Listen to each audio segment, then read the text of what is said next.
Perkenalkan, aku sendiri Aura. Aku Raisa. Aku Rania. Aku Libby. Aku Tasya. Aku Faith. Kita semester 4 semua. Sama. Mulai. Tanyanya apa? Saya Ratmartini, Kepala SLB Ulaka Kencang. Ya sudah beberapa kali, beberapa periode, cuma kita berganti-ganti. Saya dari tahun 2004 sampai 2014 di sini, terus dipindahkan ke SLB negeri. Tahun 2020 saya pensiun, balik lagi ke sini sampai sekarang. Iya. Udah lama ya? Udah lama. Iya, 20 tahun. Berarti kalau hari Rabu kayak gini siswanya nggak ada? Apa? Ada, siswanya kan pulang jam 2. Oh, jam 2. Nah, jam 2 sampai jam 4, kadang setengah 4 guru belajar kan, seperti anjuran Pak Menteri yang baru. Kan harus ada 1 hari untuk guru belajar.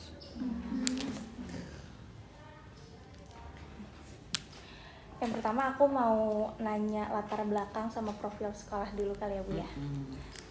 Gimana sih sejarah berdirinya SLB ini dan apa motivasi utama pendiriannya? Ya, pertama sih kita memang bukan SLB. Pertamanya kita Ulaka. Ulaka itu singkatan dari Unit Latihan Kerja.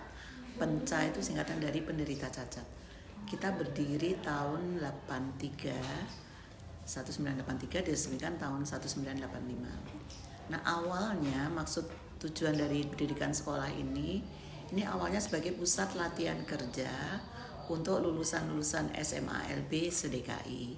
Makanya di sini dulu tuh hanya ada pelatih atau instruktur, tidak ada guru. Dan gedung ini punya dinas sosial dan pelatihnya juga dari dinas sosial gitu.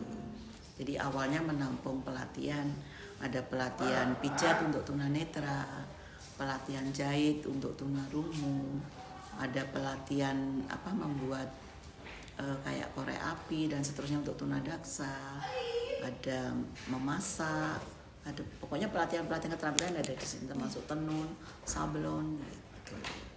Nah, berkembangnya waktu, tenaga sosial itu akhirnya ditarik oleh dinas sosial. Akhirnya kita nggak punya pelatih kan, akhirnya kita mendatangkan guru, dapat bantuan dari dinas pendidikan, guru-guru PLB. Nah, kalau guru PLB kan harus sekolah ya, bukan pelatihan kerja. Nah, akhirnya sejak tahun 1900-an, 1980 atau tahun berapa gitu, kita mulai berubah menjadi SLB. Tahun 2000-an kita berubah menjadi SLB. Mula-mula SMA LB, terus SMP LB, terus SD LB, sampai sekarang jadi lengkap gitu. Berarti dulu emang fokusnya di keterampilan Iya, gitu ya Bu? dulu fokusnya di keterampilan. Tapi kurikulum kita tetap kalau yang SMP SMA itu 60% praktek, 40% teori. Dan kita tetap pertahankan yang Ulaka itu dan workshop. Kita masih punya SDLB, SMPLB, SMALB, punya Ulaka, unit latihan kerja dan workshop. Jadi yang lulus SMA kita tampung di unit latihan kerja. Nah, unit latihan kerja selesai, mereka ke workshop. Gitu. Nah, workshop itu mereka sudah punya gaji. Dari uang SPP mereka kita kembalikan sebagai gaji karena kita belum bisa. Anak kita kan memang produksinya terbatas ya, karena kita stressingnya kan di disabilitas intergensi. Jadi memang pekerjaan membuat standing HP aja satu bisa 3 bulan, bisa 2 bulan, jadi kurang produktif gitu. Hanya makanan yang kita produktif itu.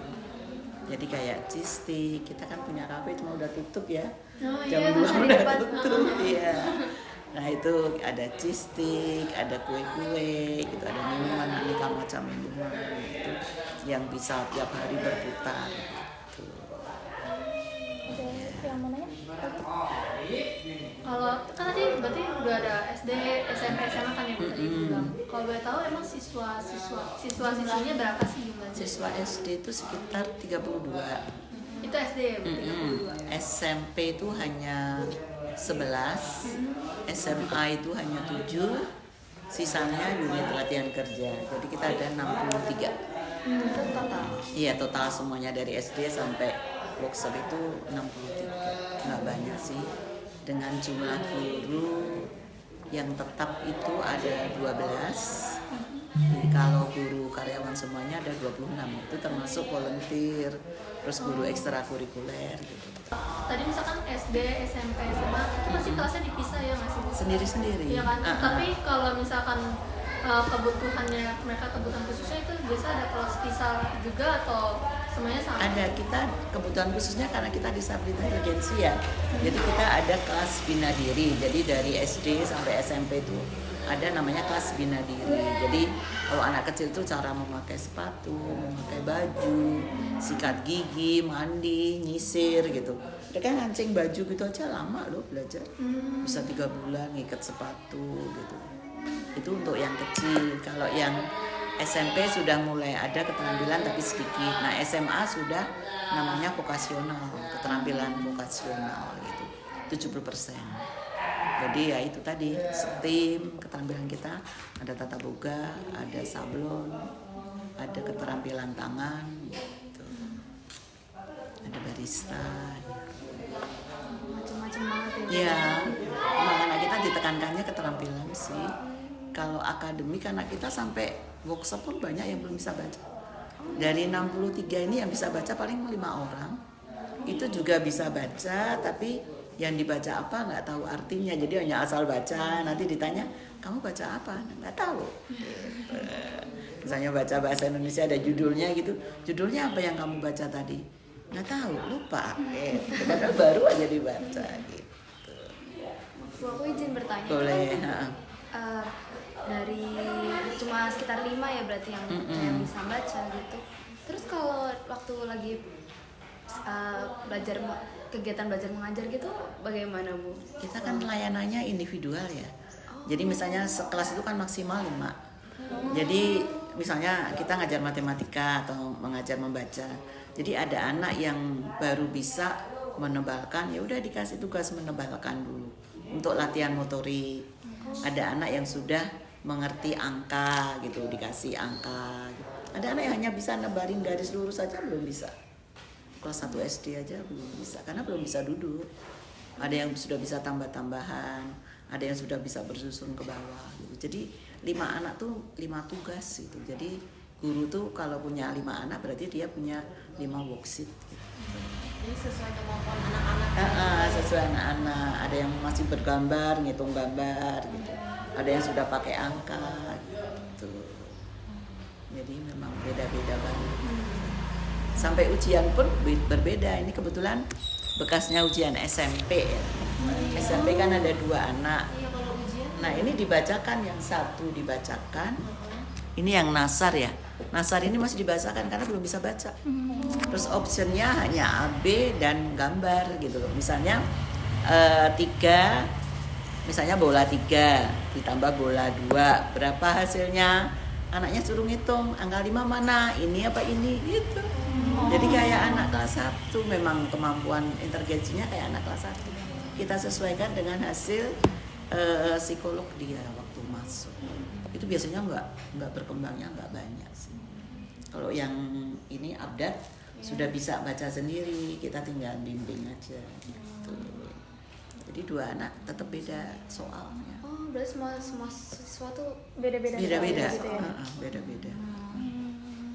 Nanti kalau ketemu anak-anak bisa dilihat worksheetnya anak-anak beda-beda. Iya, jadi sesuai kemampuannya masing-masing ya. Sesuai kemampuan masing-masing. Kalau boleh tahu, visi dan misi sekolah dalam memberikan layanan pendidikan bagi anak berkebutuhan khusus itu apa sih Bu? Kita sih pertama mandiri ya. Mandiri, terus yang kedua religius, yang ketiga bisa hidup di masyarakat dengan baik.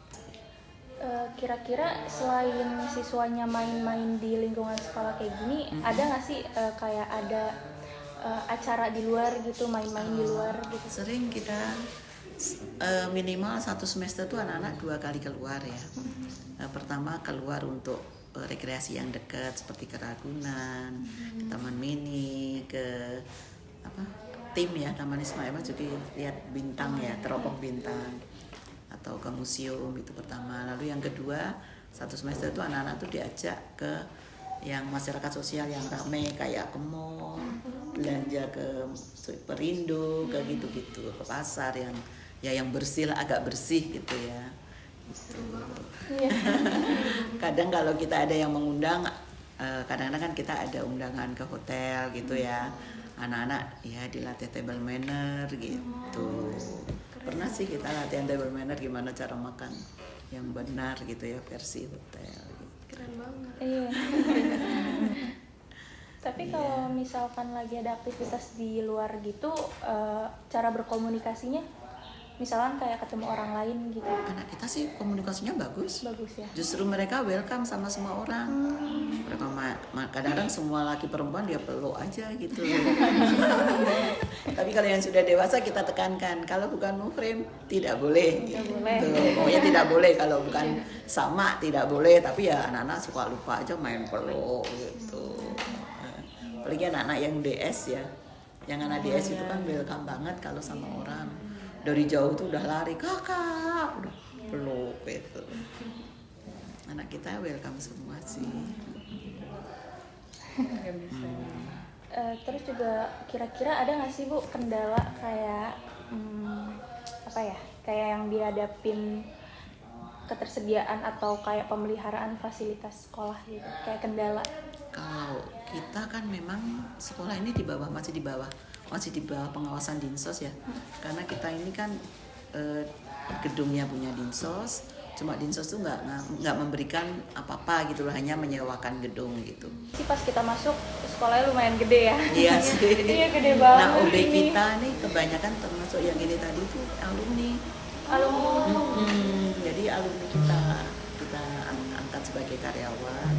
Tapi ya gitu, harus selalu dikomando gitu. Tugas kamu hari ini gitu. Nanti kadang-kadang dikasih 5 tugas, hanya 2 yang dia kerjakan. Nah yang itu tadi mana? Lupa. Udah, mau diapain kalau udah bilang lupa ya. Gitu. Kalau udah bilang lupa, kita udah nggak bisa ini lagi, diinget-inget ya gitu. Suruh nyatet dia nggak bisa baca tulis. Iya, jadinya gitu. Kalau boleh tahu, ini berarti dapat bantuan dari pemerintah juga ya? Iya, dapat bantuan operasional sekolah aja. Oh, berarti dari operasional. Iya, dapat. Tapi karena kita muridnya sedikit, jadi dapatnya ya sedikit. Karena kan sesuai jumlah siswa. Murid kita kan hanya 34 yang masuk dapat. Yang lain kalau sudah usia di atas yang ditentukan pemerintah sudah nggak dapat lagi. Nah, kita siswanya ada yang usia 60, yang ulaka workshop ada. Lebih tua dari kalian semua yang ulaka workshop itu. Rata-rata 24 tahun tuh minimal yang masuk workshop itu. 24, 40, 60, malah kemarin ada yang meninggal dunia itu 57, masih termasuk muda 57. Ada yang sudah 61 masih sehat gitu loh, maksudnya masih tiap hari masuk. Karena kita karyakan sebagai asisten guru, jadi dia ngerasa sebagai guru gitu. Dia antar mobil, pakai jas tiap hari. Kalau kalian kesini mungkin dikira itu kepala sekolah. Karena pakai alma mater ya kita ya. Dia selalu pakai jas rapi gitu. Terus ya memang anak orang kaya, jadi bajunya bagus-bagus ya. Jadi gitu. Usianya udah 60, tapi kalau ditanya umurnya berapa? 17 tahun. Jiwanya masih muda. Anak kita kalau ditanya rata-rata umurnya 17 tahun, nggak ngerti saya.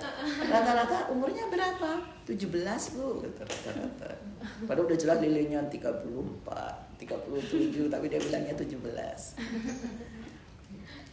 Ya bukan, di sini juga kurikulumnya pasti beda ya sama kurikulum di luar. Di sekolah-sekolah biasa. Itu cara kayak gimana ya, per siswanya atau kemampuannya itu gimana sih Bu? Kita kan kurikulumnya ada dari kementerian ya, kurikulum pendidikan khusus. Jadi kita punya kurikulum sendiri, punya capaian pendidikan, capaian pembelajaran gitu sendiri yang diatur oleh pemerintah. Kemarin kita baru mulai kurikulum merdeka ya. Nah, baru 2 tahun kita mulai, terus baru ya belajar. Nah sekarang sudah mulai kita harus deep learning ya. Dengan ini ya kita belajar lagi. Berarti orang tua tuh tetap membimbing, tetap nemenin juga di sini. Yang SD itu kalau pagi di situ tuh yang di panggung itu penuh tuh orang pada Berarti kayak sekolah-sekolah pada umumnya iya, ya, ibunya gitu. ngumpul. Kalau di di situ, di kantin, di kafe, tempat nunggu orang tua mesti ada. Kalau yang besar biasanya kalau SMP SMA itu nggak ada yang dulu, Di drop karena terus. sudah mulai bisa di drop, nanti dijemput. Kalau enggak, kalau sudah langganan ojek, kalau enggak kita pesankan gojek itu, dipesankan gojek itu ya dari rumah, sudah bisa. Kira-kira sekolah itu gimana sih membangun komunikasi sama kerjasamanya sama orang tua murid? Kita kan ada komite ya Mbak ya. Jadi kita ada pembagian kayak pembagian wewenang gitu ya, pembagian tugas gitu. Jadi kita dengan komite itu pertama dengan KBM ya. Setiap KBM kalau ada yang bisa kita libatkan orang tua, terutama yang kecil, kita selalu melibatkan orang tua. Kalau misalnya pagi-pagi gitu, anak-anak kan apalagi anak autis kan pagi itu mereka rata-rata nggak siap belajar. Jadi masih ada yang lari-lari, ada yang datang ke sekolah langsung tidur, karena malam mereka nggak tidur gitu, sampai sekolah itu udah ngantuk gitu. Kita butuh orang tua karena kan kalau guru nggak kewalahan ya, meskipun muridnya hanya 3 atau 4, tapi kalau disuruh ngurusin ini yang duanya kabur gitu kan. Jadi orang tua kalau pagi biasanya bantu sebentar, nanti kalau anaknya udah siap baru gurunya itu. Kalau istirahat juga sama, kalau pulang juga gitu, karena kita nggak mau disalahkan pensil anakku mana gitu kan. Anak kita kan belum, istilahnya belum tahu ini barang saya gitu ya. Jadi kadang orang tua bantu beresin gitu. Terus ada perayaan hari besar gitu, biasanya orang tua yang nyiapin snacknya, kita yang nyiapin hadiahnya gitu. Jadi supaya keuangan kita juga nggak banyak gitu ya. Jadi orang tua nyiapin snack, kita nyiapin hadiahnya gitu. Saling support. Kalau hanya coret-coret gitu ya, macam-macam sih. Kalau dia mau mainin biasanya kita pakai kertas-kertas bekas gitu ya, kertas tinggal gitu, kita kasih ke anaknya untuk disobek-sobek, untuk ini. Jadi kita kertas bekas itu masih kita gunakan. Apa lu mau nanya sih, bukan tadi ibu sempat kayak mention kalau Dari studi SD yang kecil-kecil sampai yang tua-tua semuanya beraksi di panggung. Lucu dong. Semua hasilnya ya musik ya atau apa, dia main angklung, main debung, semuanya pokoknya tampil. Pinter-pinter ya bisa main Ya, musik gitu. diajarinnya gerak gimana, dia semuanya sendiri juga banyak, atau di panggung hanya duduk tiduran juga ada gitu. Yang penting mereka sudah berani naik pentas gitu. Terus orang tua yang nontonin. Iya, orang tua yang undang dari luar gitu. Pejabat dari luar. Pak Andi yang sering chat ke sini. Pak Andi sering. Sering tiap tahun dia setiap diundang ya Bu saya. Ya, senang dia katanya. Iya, kayaknya seru deh. Iya. Kayak kapan nanti ya. Saya Pak Andi ya gitu. Kita selalu undang si Pak Andi. Gitu. Mungkin ini pertanyaan kita last ya, biar terakhir ya. Kira-kira harapan sama rencana sekolah ke depannya kalau untuk meningkatkan kualitas pendidikan di SLB ini itu apa ya? Ya, kita pengennya sekolah kita lebih. Kita kebetulan tahun ini memang kita kekurangan uang ya. Kita pertama sudah mengusir kantin ya. Kantin kita dulu ada kantin, ada kafe. Jadi sekarang kita bersatukan ini supaya uang kantin bisa dipakai untuk kelas. Kita agak kesulitan uang. Karena yang belakang itu sudah bukan ruangan kita, batas pagar itu sudah punya pesantren tahfidz Al-Quran untuk tunarungu. Jadi untuk santriwati, jadi itu dikelola oleh Basnas. Dulunya sih kita dari sini sampai belakang, tapi sejak tahun 2020 kita dibagi 2. Jadi kita hanya dapat separuh. Letter L ini sama. Berarti ini juga lingkungan pendidikan ya, soalnya kan di depan Iya, ada semua SD. lingkungan pendidikan. Tadi kita masalah masuk. Oh, SBN Iya, oh, iya, SDN iya, itu iya. apa gitu ya. Kan ada Pojok bacaan lagi.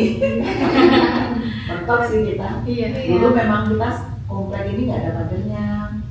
Tapi kan orang-orang komplek pada komplain gitu. Anak-anak gila pada waktu pada main-main gitu. Dia bilangnya orang anak gila katanya gitu. Terus terus akhirnya ya mereka protes kita berunding itu gimana baiknya, kita nggak mampu untuk mager gitu. Terus akhirnya ya udah kita kasih tanah sedikit supaya dia bisa lulus, dulu bencong gitu kan, supaya kita juga bisa lulus, mereka dapat untuk sapam, ada yang untuk sapam, nah kita dibikin mager. Izin maaf pertanyaan, berarti pernah ada problem sama sekolah di depan juga? Kalau sekolah di depan ya. Oh berarti lebih Kalau ke sama warga aja aja ya. kita ke masjid juga sekarang nggak bisa, karena kita kalau sholat berjamaah imamnya belum selesai, nah kita kan sudah amin gitu. Jadi kadang-kadang ngikutin, tapi kan popanya nggak bener, nah, jadi rame berisik. Jadi sekarang juga yang sholat Jumat terbatas, hanya kita pilih anak-anak yang sudah mandiri. Dulu kan semua gitu, kita pulang jam 1 tetap ya, Jumatan, hari Jumatan baru mereka pulang. Sekarang enggak, kita pulang jam 11. Ya masyarakat sebetulnya ya antara menerima dan nggak menerima ya sebetulnya, mungkin ya waktunya sholat mungkin mereka butuh privacy gitu ya. Jadi kita tahu lah daripada anak kita yang di mana